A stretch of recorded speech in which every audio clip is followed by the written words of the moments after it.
السلام عليكم ورحمة الله تعالى وبركاته. خوتي وخواتاتي، أخباركم؟ لاباس عليكم؟ هانيين. نتمنىكم تكونوا بخير وعلى خير يا ربي، في أحسن الأحوال نتوما وما عز عليكم. اليوم إن شاء الله غادي نوجد معكم بريوش اللي كيكون اقتصادي لأقصى درجة. صراحة كيجي مزيون، كيجي رائع وبمكونات جد بسيطة. فهاد البريوش هذا فكنحتاج ليه واحد نصف كاس ديال السكر سنيده، فاللي بغى ينقص ينقص، اللي بغى الحلاوه من طبيعه الحال يزيد. فانا هنا كنكتفي بهاد نصف كاس هذا. فهنا كنحتاج في الاول واحد كاس ديال الفورص، كنحتاج واحد نصف كاس ديال الزيت، واحد المعلقه ديال الخميره من طبيعه الحال كتبقى على حسابي في الجو، وواحد النكهه ديال البرتقال يمكن لكم تضيفوا النكهه اللي بغيتو، واحد الحبه ديال البيض ما غاديش نضيفها كلها، غادي نضيف النص ديالها والنص ديالها غادي نخليه لدهن الوجه ديال البريوش. فهنا غادي ندوز التحضير، تابعوا معايا المقادير. نتمنى هاد البريوش هذا يعجبكم، ينال الاعجاب ديالكم. فهنا غادي نضيف اول شي واحد الرشيشه ديال الملح من طبيعه الحال.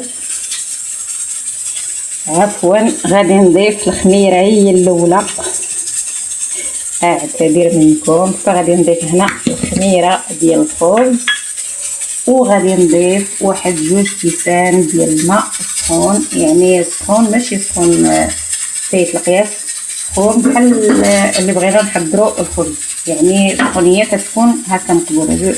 جوج كيسان بهذا الشكل هذا. غادي نضيف جوج ديال الكؤوس ديال الماء. فالكيسان نفس هذا الكاس هذا اللي انا معمراه بالدقيق، كنعبر به جوج كيسان ديال الماء بهذا الشكل هذا. فهاد الماء هذا اللي ما بغاش يدير الماء فيمكن ليه يدير الحليب، فانا هنا بغيت يعني كلشي يكون اقتصادي، فانا ضفت هذا، ضفت الماء، فهو الصراحه كيجي غزال. صافي هنا غادي نحرك هاد المكونات هادو ديال الخميره مع السكر. صافي هنا بعد ما خلطت هذاك السكر مع الماء مع الخميره غادي نضيف هذاك الكاس ديال الدقيق، فهو راه مبرد من طبيعه الحال، وغادي نخلط هذا الدقيق هذا مع هاد الماء والخميره، وغادي نضيف هذيك النكهه ديال البرتقال كما كتشوفوا. غادي نضيفها كامله، فانا هو شويه هاد نكهه البرتقال كتكون مزيانه، فاللي ما يعني كتجي مزيانه فما يضيفهاش كامله، يضيف غير النص ديالها. فانا غادي نخلط هذا الكاس هذا ديال الدقيق مزيان حتى يندمج ليا هاد الخميره مع الماء مع السكر، وغادي نغطي على هادشي هذا حتى يتفاعل هذا الخليط هذا مزيان يخمر باش نرجعو. صافي هنا كما كتشوفوا معايا الخليط ديالي راه خمر، شوفوا كيفاش تفاعل. يعني كيولي عندنا بهذه الطريقه هذه كما كتشوفوا. هذا راه الكاس الاولاني ديال الدقيق، دابا غادي نضيف الكاس الثاني، ها هو عندي. صافي والكاس الثالث غادي نخليه حدايا هنا حتى نشوف الخليط ديالي كيفاش غادي، يعني كيفاش شحال غادي يهز ليا هذا الخليط هذا. انا غادي نبدا نضيف هذا الزيت هذا. البيض ها هو هنا ضربتها مزيان يعني خفقتها. غادي نضيف النص ديالها والنص ديالها غادي نخليه. ففي هذه الوصفه هذه ماشي ضروري نديروا البيض، ولكن بما انه خاصنا ندهنوا داك الوجه ديال البريوش يعني ما غاديش نحتاج هذيك البيضه كامله، ف يعني ما كاين لا شي يضيع. غادي نضيف النص والنص نخدم به. بسم الله. هنا غادي نبدا نضيف الزيت بشوي بشوي. من هنا ما ننساش نشكر المجموعه ديالي اللي هي مجموعه ستة التعاون برئاسه الاخ اتوميكس. كنقول لك شكرا جزيلا اخي على الدعم ديالك المستمر والمتواصل مع الكل، جزاك الله كل خير. شكرا جزيلا للمشرفات الرائعات على تنظيم ديالهم المجموعه. شكرا جزيلا لاعضاء المجموعه. مرحبا بالاخوات الجدادات اللي انضموا معنا المجموعه. مرحبا بالاخوات الجدادات اللي انضموا القناه ديالي. اي اخت فيكم بغات تنضم لمجموعتنا تخدم على اي شرط من الشروط، مرحبا بك اختي.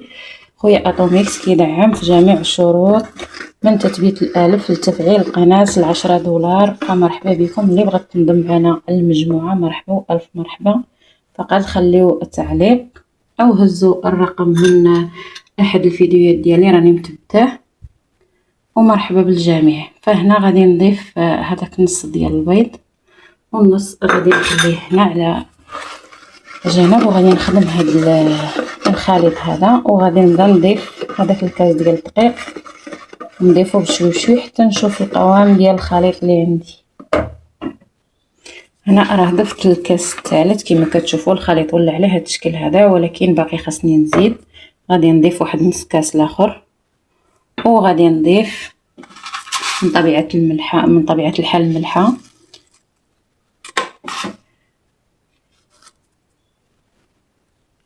صافي هنايا كما كتشوفوا العجينه كتجي على هذا الشكل هذا، يعني كتجي مطلوقه ما كتجيش قاصحه. فهاد القياس ديال الماء اللي عطيتكم فيمكن ليه يهز لينا حتى 4 الكيسان، داكشي كيبقى على حسب النوعيه ديال الدقيق، فيمكن يقدر يهز لينا حتى 4 الكيسان ديال الدقيق. فانا هنا غادي نغطي على هاد العجينه هذه وغادي نخليها تخمر. كتشوفوا معايا ها هو البريوش راه خمر كما كتشوفوا. دابا غادي نخرج منه هاد الهواء هذه اللي فيه، وغادي نخليه مره اخرى يعاود يتخمر مره اخرى. يعني غادي هكا نخفقوه هكا بالايد ديالي، وغادي نخليه مره اخرى يتخمر عاد باش غادي نقطعوا كويرات باش ندخلوه للفران.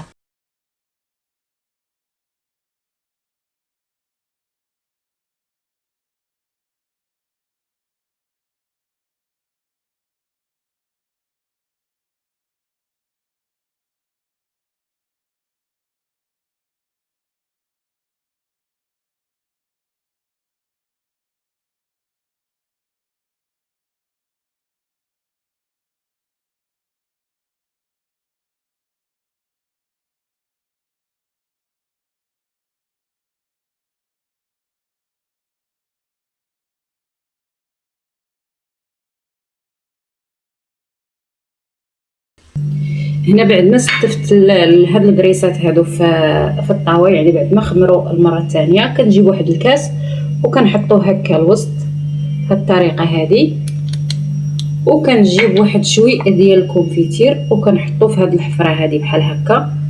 غادي نستمر بهاد الطريقه هذه حتى نكملهم كاملين، وغادي نخليهم يخمروا، وعاد باش ندهنهم بهذا بالبيض ونرشهم بشويه ديال الجنجلان وندخلهم الفران.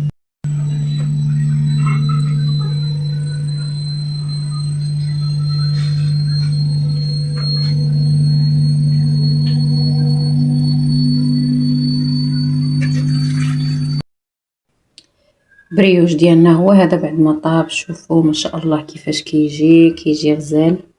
مازال هاد الحفيرات هادو غادي نزيد فيهم الكونفيتير. شوفوا او المربى ما شاء الله عتير كيجيو بحال الشهده، راهم باقيين سخان.